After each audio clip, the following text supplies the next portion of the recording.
o el tracto histórico de esto. Esto surge del decreto 127 que fue promulgado o autorizado, para que lo entienda la población, por la Asamblea Legislativa según fecha del 26 de septiembre de 2018.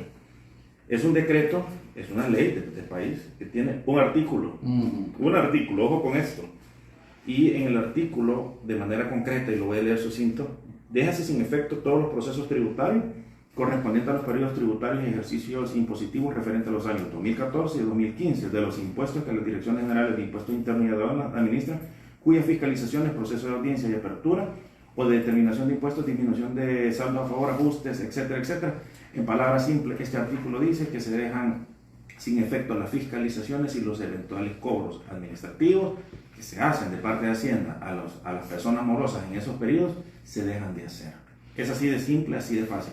Entonces, un borrón y cuenta nueva. Un borrón y cuenta nueva con un artículo. Es decir, caemos en un paraíso, no voy a decir qué, en esa época, respecto de personas que tenían grandes cantidades de mora con el fisco. Es decir, el fisco es Hacienda.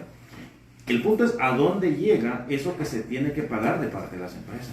Ese dinero debe de llegar a Hacienda para que eso sea transmitido a escuelas, a proyectos, claro, a beneficios de carretera, etcétera, etcétera. Temas de beneficio del país.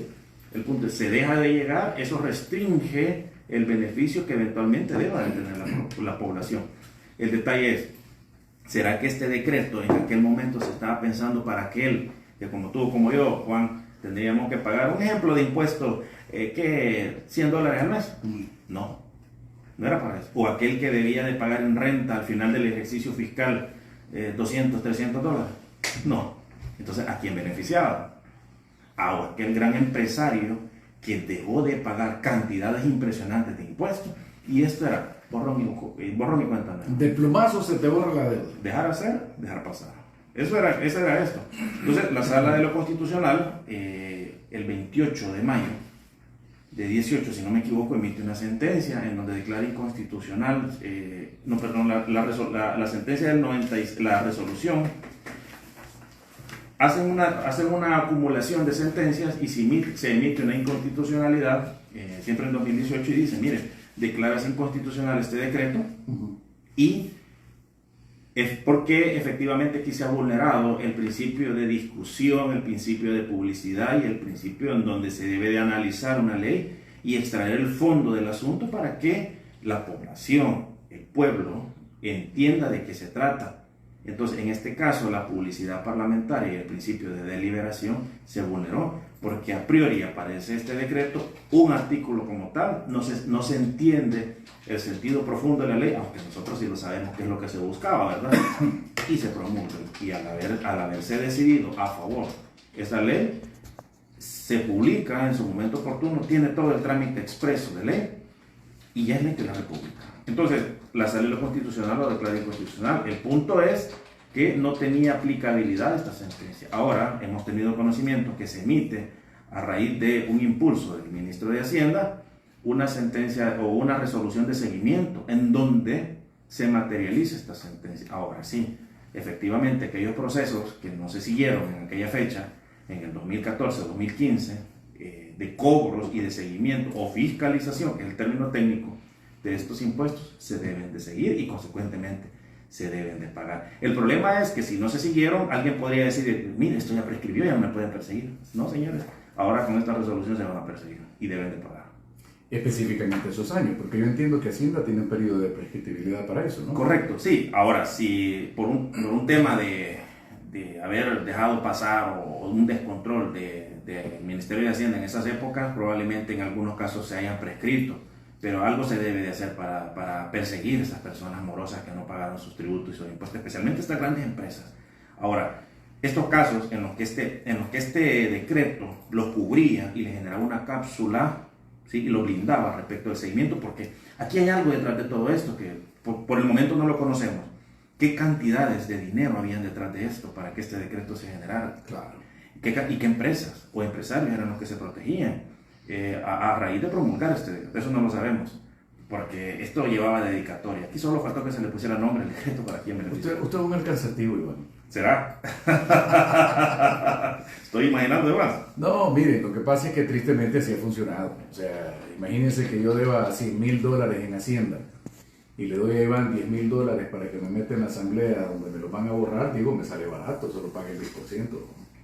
Correcto, y asumimos que algo así pasó, no lo podemos señalizar porque no tengo pruebas, pero tampoco dudas. Correcto, por ahí anda la cosa, ¿verdad? Sí, yo creo que esto pasó. Entonces, con la sentencia de seguimiento que se ha emitido, esto se deja sin efecto, aunque ya se había dejado sin efecto de parte de la Sala de lo Constitucional en aquel momento, más no tuvo efectividad real, es decir, esto no se concretizó, ahora sí se va a hacer. Al hacerse esto, como ya lo dije al principio, se puede perseguir a estos evasores. Muy bien, es importante el que le demos seguimiento porque todos nosotros los mortales estamos preocupados porque pedimos 6 meses en Hacienda para pagar la renta. Como máximo. Porque no hemos pagado el IVA de algunos meses, porque estamos atrasados y eso a uno le genera incomodidad, pérdida de sueño y demás. Y me parece injusto que estas grandes empresas que se dan golpes de pecho con responsabilidad social, empresarial y no sé qué y no sé cuánto, estén buscando este tipo de mecanismos para no pagar sus obligaciones, ¿verdad? Entonces ojalá que sí se persiga, sepamos quién es, porque en la medida de lo posible que sepamos qué empresas son. Yo creo que por lo menos por pena, por vergüenza, ya no lo vamos a volver a hacer, ¿no?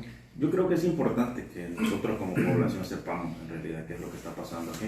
Yo lo mismo he preguntado durante muchos años, en la oportunidad que he tenido de tener micrófonos invitados enfrente, porque he tenido muchos políticos enfrente que me han dicho, sí, es que a mí me han llegado a ofrecer, diga quién. Claro. No, es que, no, diga quién y cuánto. Ahí es donde se va a acabar el tema. Entonces la gente dice, es que eso es chambre, no, chambre cuando es mentira. Claro. Pero si no, usted simplemente dice, mire, Iván vino aquí, Iván me ofreció $10,000 porque yo le promoviera su bufete. Correcto. ¿Verdad? Entonces, ¿qué va a pasar con otro abogado que tenga la misma intención? Va a decir, mejor no. Claro, está muy caro. No, además. Esto es una campaña efectiva. Sí, no, correcto. No, lo cierto es que a veces uno lo toma a broma y a chiste, pero tiene un impacto en la sociedad y en los proyectos grande. Porque como pueden ser, algunas empresas pueden ser muchas. Y cuando sumamos, ya es una cantidad importante, 280 millones, ya me suena que podemos hacer varias cositas, ¿no? Y sumemos, y veámoslo el acto, un ejemplo sencillo, cuántas escuelas podríamos hacer o cuántos docentes podríamos contratar o mejorarle el salario a aquellos que trabajan en los cantones o mejorarle el régimen para poder llegar al destino de su trabajo, ¿verdad? Y que le llegue una verdadera y una efectiva educación a aquellos niños que se encuentran en estos cantones, que no llegamos en un día en vehículo. Necesitamos como sociedad pensar en el bien mayor, pensar en que hay otra manera de vivir, dejar de administrar miseria y dejar de tener mentalidad de pobre, ¿no? Y sobre todo hacer las cosas bien. Pero todo esto, Iván, radica, como yo siempre he dicho, en el tema educativo. Y el tema educativo no tiene que ver con matemáticas, ni con ciencias naturales, ni con matemáticas, ni con nada, sino más bien con sentido común, correcto, con lógica, con bienestar mayor, ¿ya? Con empatía, con inteligencia emocional. Cuando uno entiende que lo que uno hace afecta a la sociedad y afecta a su entorno, uno entonces empieza a comportarse de manera distinta. Si no, no tuviéramos el nivel de intolerancia que hay en la calle, por supuesto. La gente maneja con los dientes apretados, así, con cólera, con el bravo y insultando a medio mundo. Eso es parte de la falta de conciencia que tenemos. Correcto. No, esa es una realidad bastante recurrente, lo hablamos día a día en algunos círculos en nos reunimos. La intolerancia es una situación que se vive. Intolerancia en el tráfico, con la esposa, con los hijos, con los empleados, eso es a nivel general. Pero también tenemos que desarrollar una intolerancia contra los políticos corruptos. Definitivamente. Contra lo que está mal hecho. Y aquí quiero platicar de un caso, digamos, icónico, porque nunca habíamos visto a un político de este perfil vigente encarcelado. Bueno, ya estamos viendo varios, ¿no? Pero me estoy refiriendo en este caso a Neto Mason, que Neto Mason fue alcalde de San Salvador, diputado de la Asamblea, mencionado por algunos círculos como posible candidato presidencial para un futuro cercano. Y vemos que ahora está pagando condena en prisión por distintos delitos. Acabamos de leer también que hubo una revocatoria en la medida de arresto domiciliario contra Neto Mason, ¿no? Sí, de hecho que ha circulado mucho en los medios de comunicación, en redes sociales informativas, la revocatoria del beneficio que se le había otorgado a él, llámese medidas alternativas o sustitutivas a la detención provisional. Cuéntenos jurídicamente cómo está respaldado esto, porque hay muchos todavía que están diciendo que esto es persecución política. Correcto, fíjese que por eso es importante para poder opinar, conocer el contexto, por lo menos técnicamente, conocer de qué se trata el tema. Una persona cuando está sometida a un procedimiento penal o a un proceso penal es porque se le atribuye lógicamente un hecho delictivo, ¿ok? Independientemente la calificación del delito que se le está atribuyendo a una persona. Entiendo que en este caso son delitos de contenido patrimonial vinculados a su administración como alcalde municipal. Cuando se conoce en la primera etapa del proceso, es decir, en la audiencia inicial, lo que se discute en esencia es la aplicación o no de una medida cautelar. ¿Para qué? Para que esta persona se someta al proceso, al procedimiento. La medida puede ser de dos maneras, a manera general o de forma macro. Con medidas alternativas a la detención provisional o con detención provisional. La medida alternativa se decreta cuando se considera que la persona no tiene riesgo de fuga, que no hay un peligro de fuga o no puede obstaculizar algún acto concreto de la investigación, pero se decreta la detención provisional cuando se considera todo lo contrario, ¿verdad? Que hay un peligro de fuga o puede obstaculizar algún acto concreto de la investigación. En este caso entenderé que cuando se decreta en un primer momento, a prima fase, la detención provisional del exalcalde de San Salvador, es porque se considera de parte de la autoridad judicial que existe un peligro de fuga o algún acto, que pueda entorpecer algún acto concreto de la investigación. Es así el inicio de los esbozos de un proceso. Ahora, cuando esta persona acaece a la siguiente etapa procesal, que es la etapa de instrucción, la etapa de instrucción es la preparación para una eventual o potencial vista pública, pero siempre la persona, en este caso, está detenida. El detalle es el siguiente, que entiendo que vino la Cámara o una Cámara, le ordena sustituir la medida de la detención provisional por arresto domiciliario, es decir, estar detenido en su vivienda. Sí. Y otras medidas para garantizar la efectivización o efectividad de esa medida, que si no me equivoco es el brazalete electrónico y la seguridad policial perimetral en su vivienda. Entiendo que no se materializó por algunas cuestiones administrativas, pero no obstante, en ese ínterin, a raíz de la investigación que realiza Fiscalía General de la República y otras denuncias que se habían incoado en contra de esta persona, se inicia otro proceso penal u otro procedimiento en otra instancia judicial. El otro juez o jueza del juzgado de paz decreta, entiendo, detención provisional también por otro caso, ¿ok? Entonces, al decretarse la detención provisional, se le suma a su situación jurídica, no al proceso, sino que a su situación jurídica, otra detención. Entonces, una persona no puede estar gozando de dos medidas en dos procesos diferentes, especialmente de detención provisional, porque, ojo con esto, el arresto domiciliario es una detención provisional que es en su casa. Entonces, al decretársele una detención provisional en donde se le ordena que la guarde en un recinto penitenciario, que es diferente al primer proceso, no puede él decir, bueno, voy a estar gozando mediodía, por ejemplo, de arresto domiciliario en mi casa y mediodía, ¿me entiendes? Sí. Eso es para que la población lo entienda y que conozcamos bien el contexto, porque no es correcto a prima fase o a priori decir, este es un tema político, es un tema legal, es un tema procedimental y es un tema de lógica. Entonces, al decretársele, lógicamente, aquí no se le sustituyó por arresto domiciliario la detención provisional. El juez ordena deténgasele en un recinto penitenciario o en una Bartolina, pero en este caso entendemos que él está en el centro penal La Esperanza. Entonces, viene la Cámara Tercera de lo Penal, al tener conocimiento de esta situación, yo no sé si fue a impulso de Fiscalía o a impulso de las partes, ese contexto no lo conozco, pero la lógica me hace inferir, por lo que hemos conocido, es que la Cámara tiene conocimiento de ambos procedimientos y dice, bueno, no podemos estar en esta ambivalencia, debemos definir su situación jurídica respecto a las medidas alternativas. Y emite esta resolución en donde dice, revócasele la medida alternativa que se le había generado de arresto domiciliario y consecuentemente manténgase en detención provisional, porque como dije, él no puede estar gozando de dos medidas, la ley ya establece y genera esa prohibición. ¿Y cuáles son estos dos procesos que está enfrentando? Yo entiendo que un primer proceso se generó a raíz de un tema de impago, de temas de AFP, si no me equivoco. Responsabilidad patronal. Responsabilidad patronal. Y el otro proceso, si mal no me recuerdo, porque no conozco el contexto, debería de conocer mejor el proceso, debo de hacer un análisis de ese mismo, entiendo que el proceso es público es vinculado siempre a responsabilidad patronal y a temas de fondos municipales. No estoy muy seguro, pero el tema, independientemente del delito como tal, es que él no puede gozar de 2 medidas de detención y estando en libertad. Eso no se puede, es decir, es una contradicción que la misma ley ya prevé, ya prevé la forma de cómo solventar esto, y al tener 2 situaciones jurídicas de detención, debe estar guardando la detención provisional. Es así de simple y es así de fácil. O sea que, como usted bien dice, este es un tema jurídico, no un tema político, Por no un supuesto. tema de partido, no un tema de persecución, ni de vendetta, sino simplemente esto es parte del órgano judicial. Ahora, ¿cuánto tiempo tiene que pasar esperando su proceso? Muy buena pregunta. De manera general, el proceso está articulado para, de forma ordinaria, que una instrucción dure hasta 6 meses, de forma ordinaria. De manera excepcional, si las diligencias de investigación no se han terminado en la etapa de instrucción, puede, a petición de Fiscalía General de la República o la defensa también, solicitar la ampliación del plazo de instrucción, que puede durar otros 6 meses más. Entonces, en cada proceso, la etapa de instrucción puede durar hasta 1 año, la etapa de instrucción. Ojo, pero posterior a eso, en detención provisional, mientras no se le resuelva su situación jurídica, él puede estar detenido hasta 2 años. Pero no quiere decir que en los 2 años va a salir exonerado, ese es otro tema.